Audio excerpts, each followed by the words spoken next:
discussion and observance of intimate partner violence awareness. And I have been blessed to get Lilith Dorsey to come back and present for the second year. So I'm super happy about that. Thank you for being here. Oh, thank you for having me. I'm so excited. So between last year and now, professionally and, work-wise, what's been new? Oh, quite a bit, actually. I had, I think, 2 more books published since the last one of these. So that's going really well, and just sort of getting back into the swing of things with online classes. And I went back and did my first in-person event, Earth Warriors Festival, which is amazing, last weekend. And yeah, keeping it together, keeping it moving. Phenomenal. I'm so happy to hear about your books being published. I want everyone to buy these books. So if you see this, I just want you to go onto Amazon or eBay or Google or wherever you purchase your books from. Just type in Lilith Dorsey, and every single book you see, just buy. It's about to be Samhain, which is New Year's gifts. Come on, let's go. It's about to be Yule. It's about to be Christmas. You have a reason. People want this information. Check it out. Thank you. Yeah. And so for today, you are bringing us The Power of Ogun's Machete. Yes. You want to go ahead and give us that? Sure. I love doing workshops for you, Phoenix, because you always make me think. So, and this subject is something that's really personal to me. I think some people might be looking at me going, oh, here's a voodoo priestess and a witch, and she does all these other things. And why is she speaking about intimate partner violence? But I grew up in a climate of some very serious intimate partner violence. And unfortunately, I've been around that my whole life. So it's been a constant, I don't know, I want to say transformation of me in reaction to those things, and hopefully in a good way. And hopefully after, I don't care, I'll say it, I'm 51 years old. That's pretty damn old by my standards. When I was a kid, I thought that was ancient. And, I think I have come up with a few things and understanding surrounding this topic. And I just feel so blessed to be able to share it with everybody today. And okay, so I'm going to talk about Ogun in general and his machete in specific. So in the ATRs, which I'll get into more discussion in a minute, but the African traditional religions, we have deities or orisha, and one of them is named Ogun. And Ogun's machete is his most powerful tool. It's forged in fire, and it's a weapon that gets used in lots of different ways. In Haiti, Ogun is known as Ogu, and he's known to have been instrumental in guiding the Haitian Revolution and independence. In La Regla Lacumi and Ifa, he's known as Ogun, and he is seen as both somebody who is a blacksmith and in charge of the forge, and somebody who's also a healer.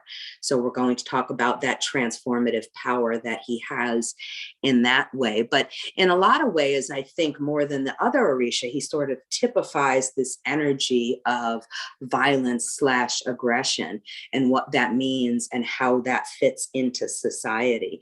So I want to start off by reading you something.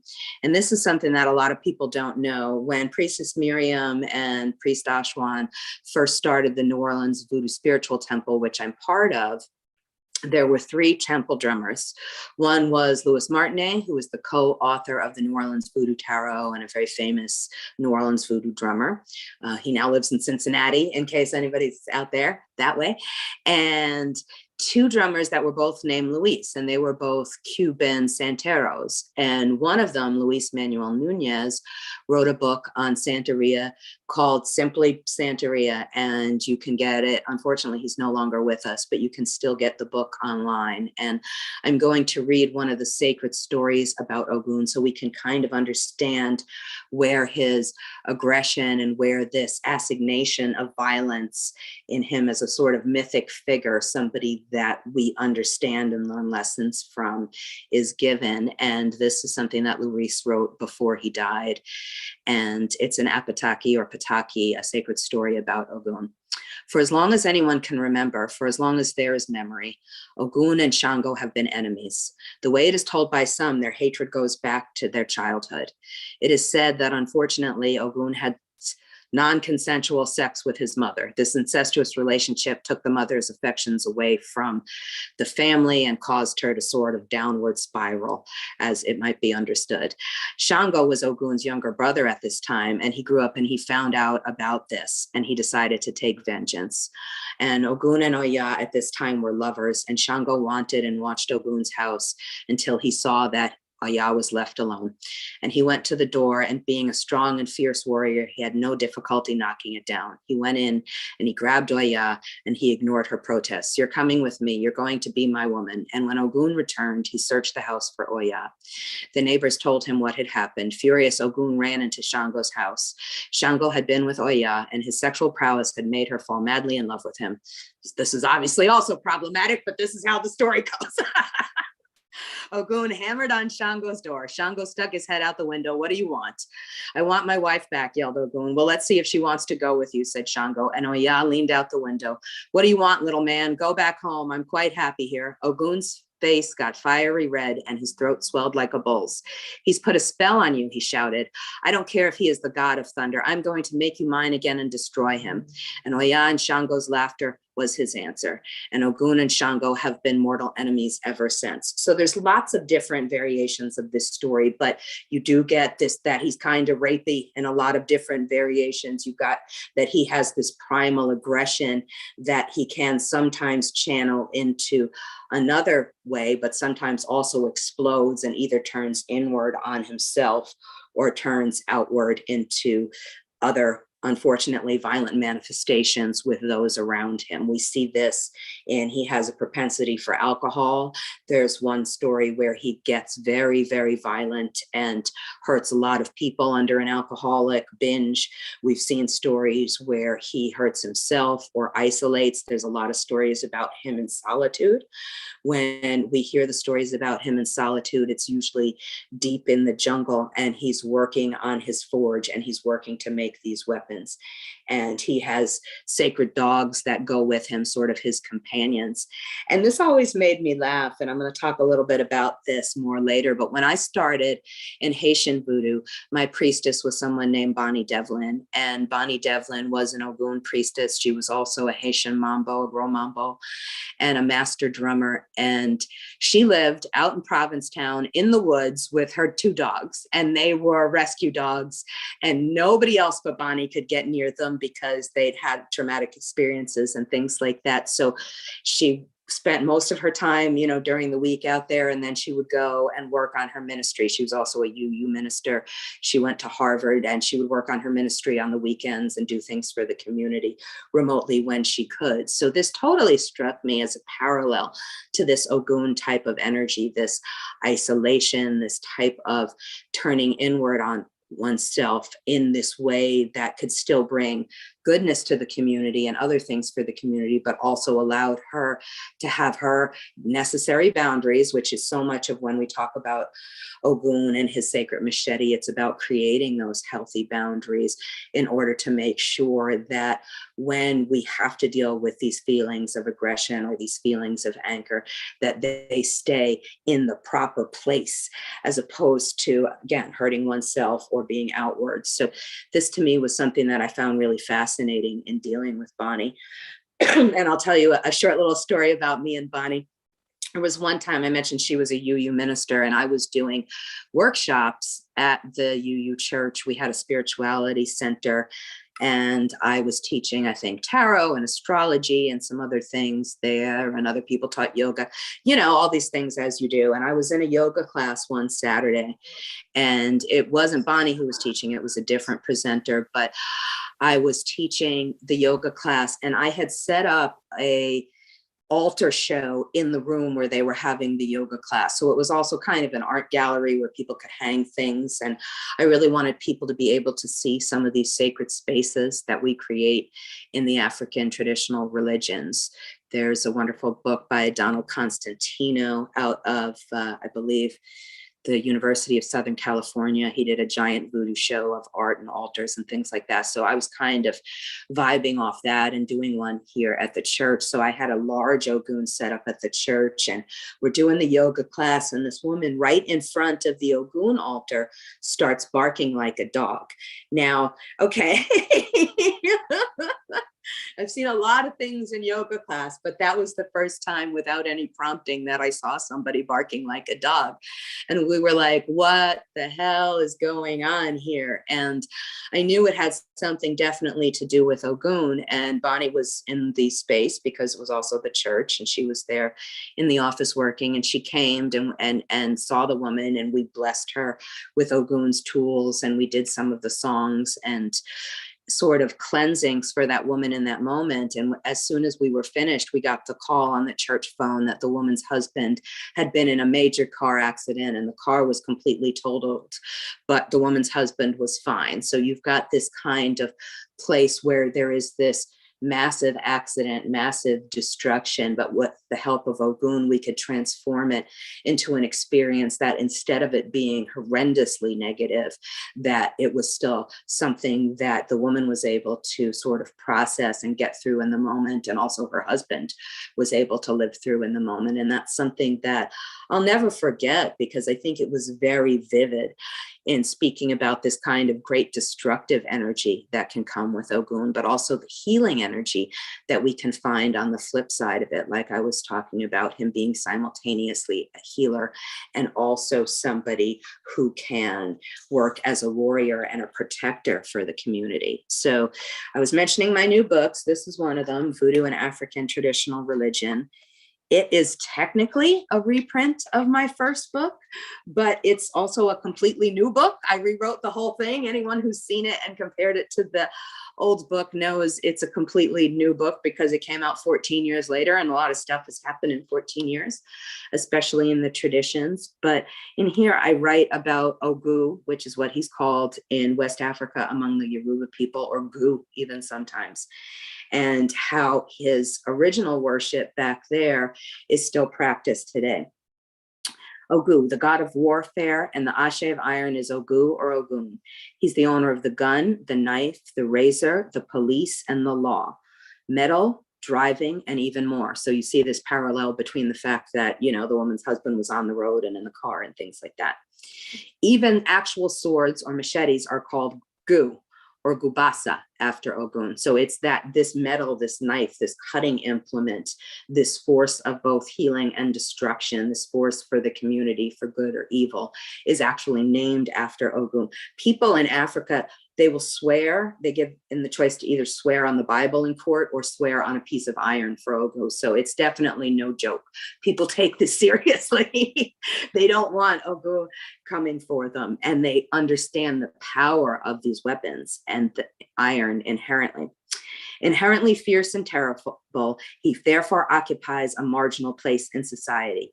Deep in the woods, the forge is his true sanctuary. So again, this kind of liminal space on the outskirts of society, whereas if he had to deal with all the influx of energy and stress and everything from dealing in normal society, it's too much for him. So he has to go to this edge place in order to be able to strengthen things. If we think about tarot cards, we can think about the card Temperance, which comes from like tempering steel, tempering iron, when we cool and heat things up in order to make it stronger. So it's this kind of going back and forth between hot and cold, going back and forth between healing and protecting, where we can get our strength, again, forged in fire, like I said before. Okay, originally he was associated with the snake and its dangerous power. His worship has increased steadily over time as his patrons have grown to include construction workers, computer programmers, surgeons, taxi drivers, and others. He embodies the power to kill and to heal, and his worshipers sincerely pray, Ogu, do not fight us. Ogu is the bringer of civilization, and through his power over technology and the forge, Evidence from missionaries show the worship of Ogun has been taking place for over 250 years, possibly long, long before, I'm sure, definitely long, long before. That's when the Christians came in and they thought enough about it to write it down. We know that stuff was happening way before that. Ogun devotees in Africa traditionally wear miniature iron implements or hang these items from their sacred staves in order to honor the Orisha. These include tiny anvils, hammers, knives, spears, swords, bells, and pokers.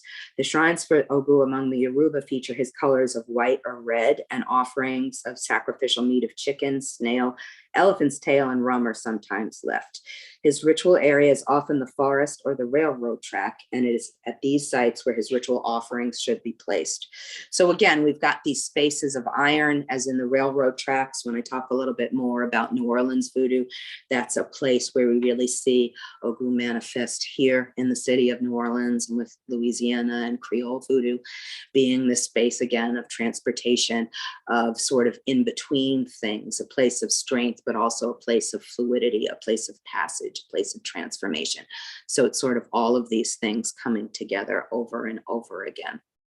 And I think that for me, the reason I bring up the solitude is because I think that this is a necessary component when we do need to deal with this aggression, and we do need to think about boundaries on both sides of the intimate partner violence equation, or really on all sides of it. Like, where are the boundaries that we need to hold in each of the different spaces in order for this to be the most positive experience for everyone possible. So if somebody needs to have a healthy boundary of withdrawal, honoring that both when that is within yourself and in with others. And when somebody needs to have a healthy boundary of outreach, honoring that within themselves and others. And I have a dear friend here in New Orleans. I'm not going to name him, but I am going to tell a little bit of his story, and I'm sure he'd be happy for me to share it. He is a former Marine, and he's also an abuse survivor who's been dealing with a lot of trauma recently because he's been contacted by the church, and it's sort of bringing everything up for him lately. Plus, he was also re-traumatized because we just had a hurricane here in New Orleans, and he had gone through Katrina, and having to go through another hurricane and deal with all of that was very stressful for him. And I'm so proud and honored to know him at this moment, because what he's done in this really real space where he's in it, as people would understand, of being in this kind of frenzy moment and this kind of high stress moment, where he's taken that and turned it around and organized communal food organizations. We're going to the reservation tomorrow where they're still struggling without clean water and electricity and supplies to help them down there. So the way he explained it to me was there was a need, and he could channel his energy into something that needed to be done for the good of the community. And if that didn't seem like an Ogun statement, he's an Ogun person anyway. He has 2 big dogs. If that didn't seem like an Ogun movement to me, I don't know what is. That we have these things that are challenging, and the energy is always there. And this energy can be used, again, like I said, to become insular and in solitude to heal, but it can also become in solitude to gather ourselves for the times when we are ready, when we do need to have positive action. My godmother in Santo was named Yeye Oshun Olukari. And one of the reasons I value her to this very moment today is that, in addition to being a Santera priestess, she was also had her PhD in psychology and worked in some of the most intense centers in New York City for a very long time before she, gave that up and just had her spiritual practice. So she also very well knew the boundaries of being healthy and dealing with aggression. And also dealing with PTSD. Her husband was murdered in front of her when she was 18 in the Basque conflict by the military. So this was something, obviously, that would be really difficult for anyone to deal with, but she still managed to have a space where she could do what she needed to do for herself and do what she needed to do for the community. And I find that invaluable to me. But she did have very good boundaries. I used to laugh at her because we would go to a space or a conference or something, and she wouldn't tell anybody where her room was, or she wouldn't tell anybody where her tent was if it was outside. And nobody was allowed to go there, and nobody was allowed to know where it was, because if she didn't do that, people would be banging on the door asking her for readings or initiations or consultations at 3:00 in the morning. She even had somebody follow her into the toilet once asking for a reading. So people be ballsy and not respecting other people's time and energy and where it needs to be. So she definitely taught me those lessons, but also taught me the lesson of knowing when to step out of oneself and move into a space of helping others. And I think that that's something that we learn in lots of different ways, in lots of different modalities, whether we're coming to it from a sociological, psychiatric perspective, or whether we're coming to it from a spiritual perspective, that these are things that are necessary. If we look at, no matter what space it is, it doesn't matter if it's a Catholic space, it's contained by this church, it's blessed by incense. If it is a Wiccan space, it's blessed by a sacred circle, and again, blessed by incense and candles and other processes that take us into this sacred space, that take us into this holy space. And I think that the withdrawal and the solitude for sometimes is like our own personal holy space, where we need to venerate ourselves and honor what we need in that moment and assess what we need and assess what the community needs and how to find a healthy balance between those two things. All right, so what am I going to talk about next? I'm going to talk a little bit about Ogun as a warrior. And I was watching something this morning, and they started going on and on about Nietzsche. I think it was his birthday 2 days ago. And I'm a big Nietzsche fan. I can't help it. What people have done with it since then is not pretty, but some of his original statements are very powerful and mind-blowing, and I think thought-provoking. And I found this particular quote from Thus Spoke Zarathustra particularly fitting for what I was thinking about and writing about this morning and coming here to present to you today. And the quote is, "He has heart who knows fear but vanquishes it, who sees the abyss but with pride. He who sees the abyss but with eagle's eyes, he who with eagle's talons grasps the abyss, he has courage." So there's this space in the abyss where, Nietzsche's whole thing about we see ourselves in the abyss. And I think a lot of this is what happens in this Ogun solitude and in this warrior moment where we ready ourselves for battle, where we ready ourselves for action, and grasping that moment, grasping that energy, grasping that impetus with courage and using that to move forward, I think is one of the bravest things anybody can do. And it's certainly not easy. I know that myself, I struggle with it all the time. And my spiritual students, my godchildren, as they're called, they struggle with it too. And it's about, again, understanding oneself and also understanding what it is we're looking at, what it is we're dealing with, trying to make rational and radical assessments of what it is there. And sometimes we might need other people to do that. And sometimes we just need that moment to look at it for ourselves. But it's through this kind of grasping of this abyss, of this courage, that we can get in that moment of conquering our fears, of conquering our worst aspects of self, and using that to protect the community, using that to heal the community, that we can really transform some of these energies. And I think this is the point where I need to explain something. Somebody sent me a message the other day about, you mean I can be a crappy friend and a crappy person, and that's still okay if I practice African traditional religion? I don't necessarily, there aren't value judgments in African traditional religion. There's not, oh, this person had this action and they're crappy, and this person had this action and they're not crappy. Everybody has their own character. We try and live up to our best character, but the same way that certain things are a part of someone's nature, everybody has their own character that they have to deal with. I'm not going to say light and dark because I'm tired of those black, white kind of polarities, but there are positive aspects and negative aspects to everyone's character. And the reason we have the Patakis, the reason we do readings or spiritual consultations is to understand how to be our best selves and make the best choices and live our best lives for our most highest good. Now, for someone, that might be that they end up becoming, rich and famous and popular and all of that. For someone else, they might end up having a whole bunch of physical children or spiritual children, or have some kind of home-centered life. There's no value judgment about this one is better than that, this one is better than that.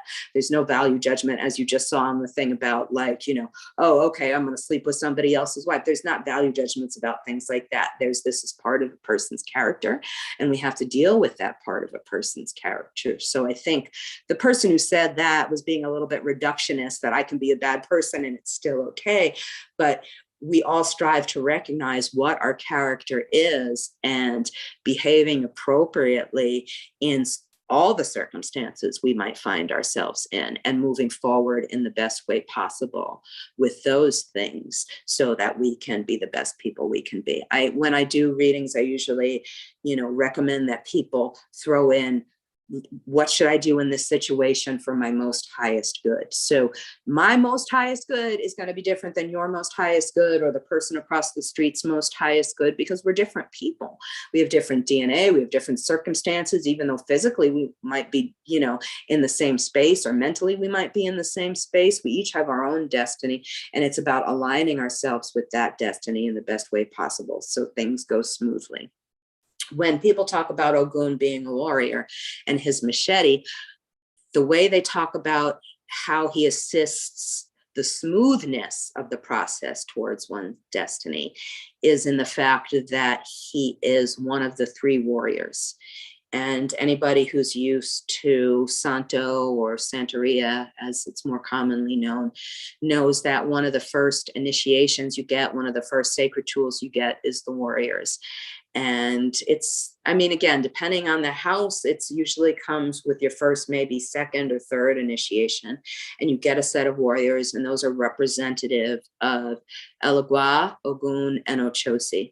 Elegua is the guardian of the crossroads. So when you find yourself standing at a crossroads, either physically or mentally or spiritually or emotionally or any way, which way possible, there are four directions to turn in. And Elegua is the force that helps you decide which one of those directions to turn in, decide which way to go for your own most highest good. Ogun is the one that comes with his machete and cuts down whatever's in the path. It might be weeds that are in the path. I live here in New Orleans, so we've got a lot of weeds and vines. Actually, I was just thinking, that friend I told you the story about, he climbed up on my roof after the hurricane with the machete and attacked the vines on my roof.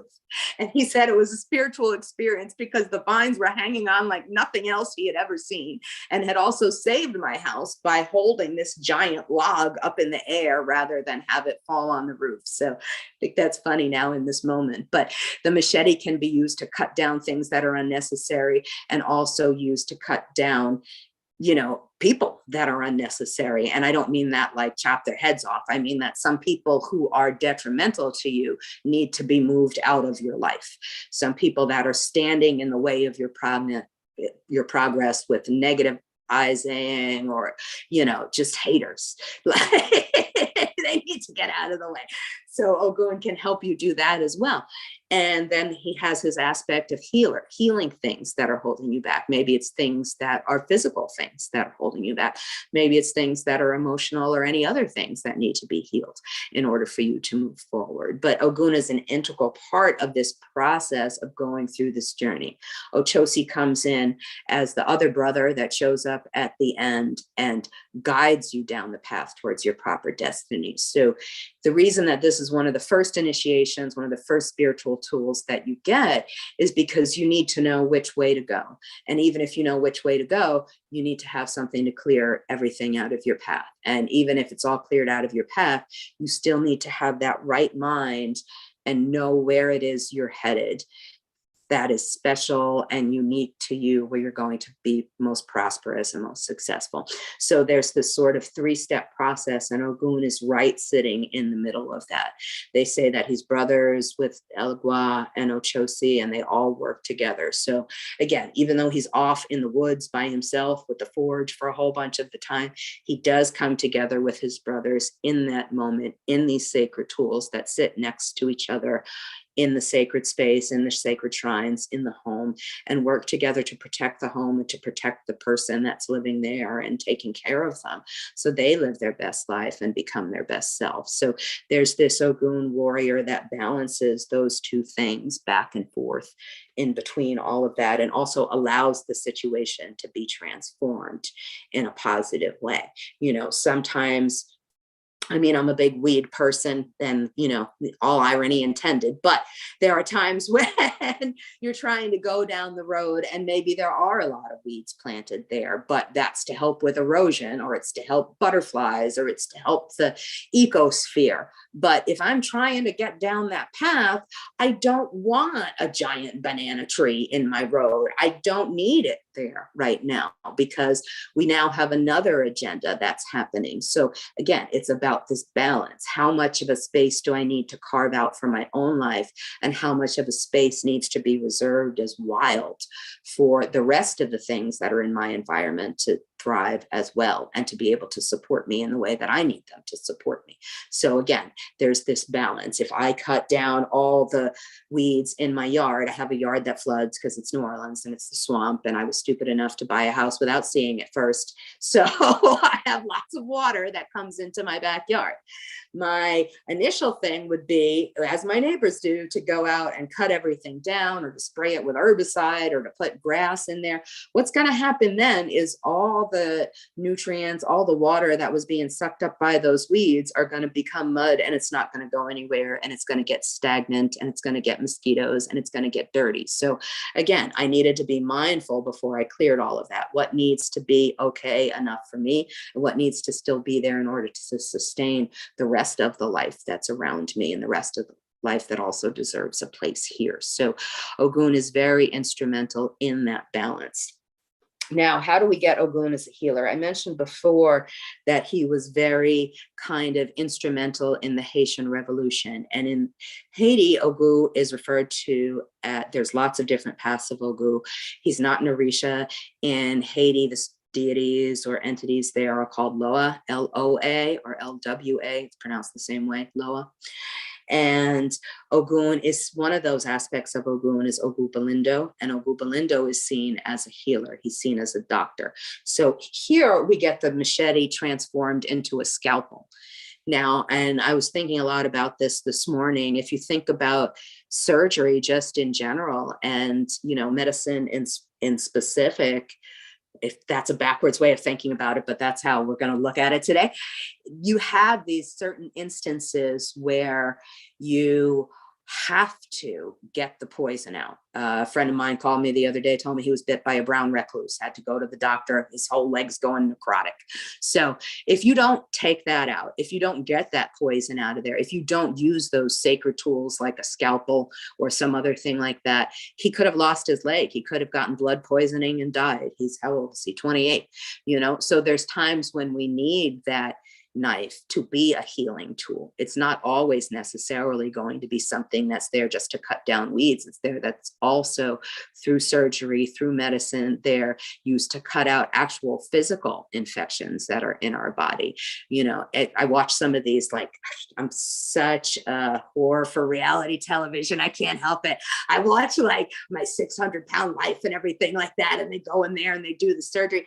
That's some violent stuff right there. They're cutting stuff out and they're sucking stuff out. And people pay a lot of money for this, But again, it's to heal who they are and who they need to be in order to be a healthier person. So, we think of that as, oh yeah, that's fine. That's not something that's extreme. But if we go back to what it actually is, if I was an alien that came here or a caveman that came here, seeing somebody cut somebody up and suck out a bunch of blood and do all the rest of this, it would seem very, very extreme. But we know now through science and our mind that this is done to help the person. This is something that's done to heal the person. And in the case of my friend with the brown recluse, if it's not done, the person could die. So we have this transformation of Ogun as somebody who's in charge of the machete in an agricultural way or in a militaristic way, to somebody who's in charge of the sacred knife in a medical way. And that's what's used in order to heal and transform the person. So again, there's another element of this kind of energy being channeled and transformed into something else. So for the good of the person, for the good of the community, for the good of society as a whole. So that's where that comes in.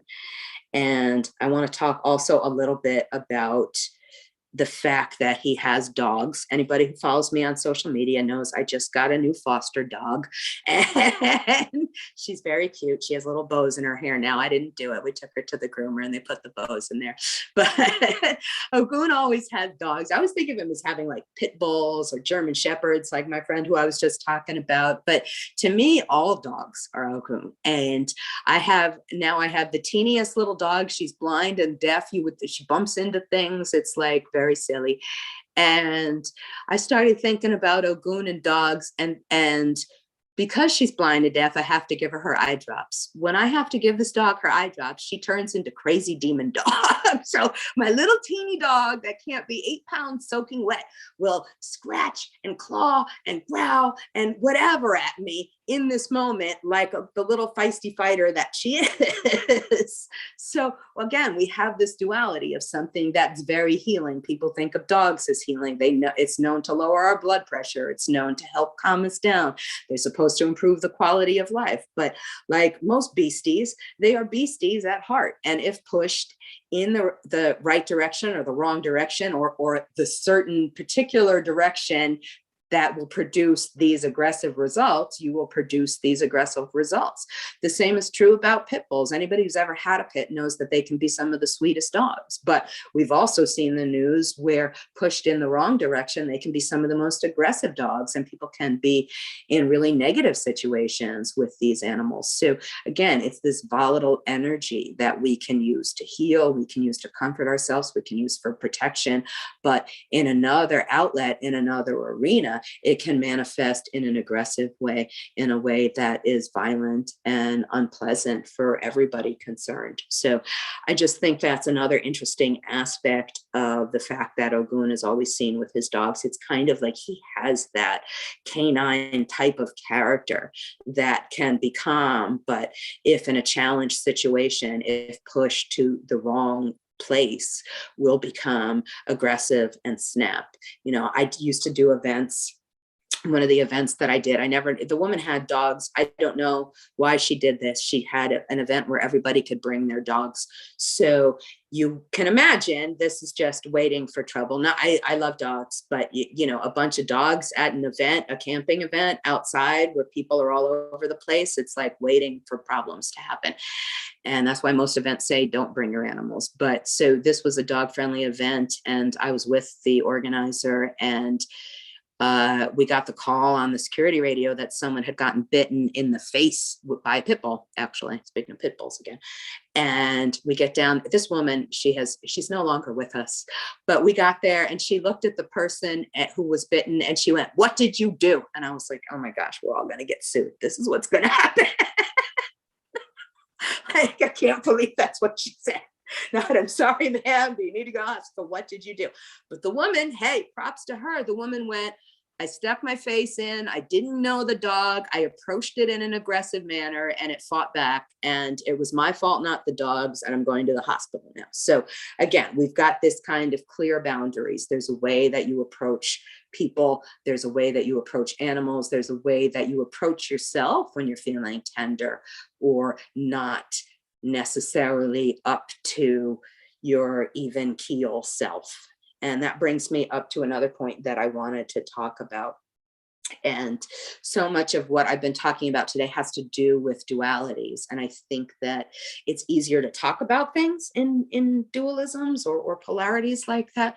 But the reality of what we're looking at when we talk about aggression or this Ogun energy is it's really a spectrum, like everything is a spectrum. And there are things all the way up and down, back and forth along that kind of continuum where we can go. And I think that when we're trying to mitigate some of these spaces for ourselves, it's not, we're going to end up shoulding on ourselves, as they say. Oh, I shouldn't have done that. I shouldn't have been there. I shouldn't have whatever. I think that instead of thinking of it as I should do this and I shouldn't do that, we think of it as a continuum. Maybe I'll take a step towards a little bit more isolation and a little bit more healthy boundaries and a little bit more self-care. Or maybe I'll take a step towards the community and reintegrating myself, but thinking of it as a continuum, as to now I'm going to throw myself in it and be 100% okay. And now I'm going to 100% retreat. I think that for me, it's always helped to think of it as something that, because when you're at that zero place where you might be in that kind of Ogun, I'm in the forest kind of thing, and you think about, oh, I'm going to trot myself down in the middle of Times Square, New York City tomorrow, that's going to be a hard transition to make.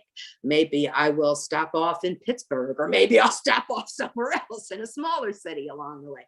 Thinking of it in that way, of thinking of it as it's a journey, it's not necessarily one or the other. And it might necessarily be, okay, today I need to stay in this space to have my healthy boundaries and be my okay self. And maybe I need to, tomorrow it'll be somewhere else. And that could be forward or back, but just being okay with that and being okay with understanding what you need in that moment and voicing that to the people around you, and hearing that and understanding that when other people voice that to you. I think that those are some things that have been very helpful to me. Okay, there's one last thing that I'm going to talk about a little bit. I'm going to read you my Ogu Haiti piece from the Buddha book again. And then we're going to talk about, lastly, we are going to talk about meditations on violence, but I'll get there in a minute. Okay, this is my piece on Ogu from the Haitian Vodou Effective Power section of the book. Believed to have been the patron deity for Jean-Jacques Dessalines, a leader of the Haitian Revolution, the deity Ogu is therefore afforded a privileged place in the Haitian religion. A frequent reminder in the African religious traditions, this Loa will not tolerate injustice. There are several different manifestations of Ogu that occur within Voodoo. As Ogu Foray or Ogu Forail, he is a fierce warrior. Forail, for those of you who speak French, Forail like iron. A fierce warrior and no stranger to battle, he serves to protect the community. Unlike some of the other African diasporic religions, the color here for Ogu is not green but red. Representative of the spirit of iron, he is a revolutionary soldier integral to Haitian independence. Ogu Balindo is the Ogu for healing. In a country frequently plagued by hunger, earthquakes, and more recently disease, this deity has become increasingly popular. Ogu La Flambeau is the war-damaged madman. He is the soldier with the flaming machete who dines on bullets and hot blood. Fighting everything and everyone, this is a fierce Loa that is summoned only in times of deep despair. Some say that this Loa is represented with the Catholic lithograph for Saint Jacques. Ogu's shrine is often covered in red velvet and contains a machete or other ritual knife or sword, a rake, a spade, and yams. So the rake, you can see this kind of agricultural connection that we get through the machete. The yams is something that they traditionally have with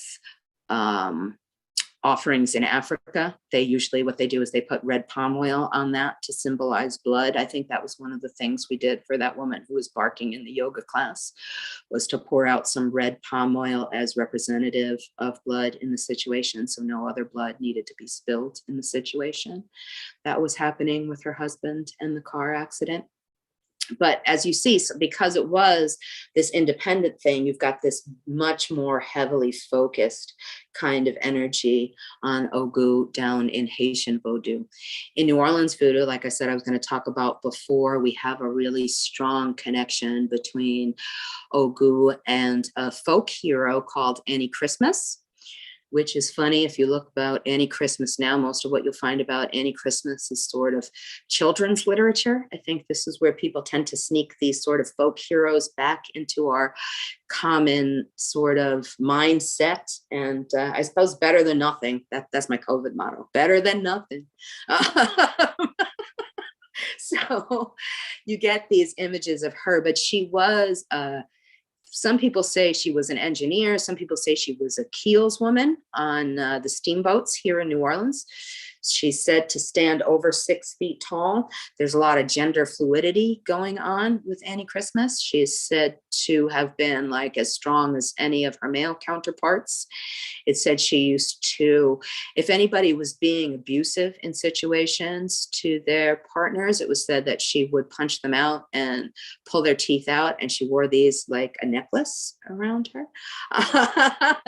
So you've got this kind of like fierce female Ogun, which I think is interesting.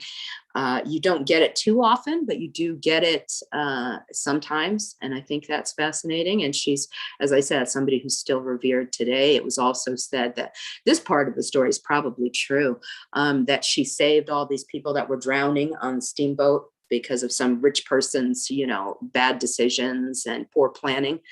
And so there was some sort of storm here in the Mississippi. Again, there's as many different stories, it's folklore, as there are people who tell it, but it sounds like she saved quite a few people from drowning in the Mississippi after an accident. And that's why she's still well known today. But people leave offerings for her by the train tracks. There's sort of train tracks that you have to cross attached to Jackson Square, which is where Marie Laveau used to go to church. And you walk over the train tracks and then you get to the river. So that's where a lot of people do offerings. It's also where a lot of tourists go. So it's sort of a good spot to be a pass through for Annie Christmas here in New Orleans. But that's how she manifests here.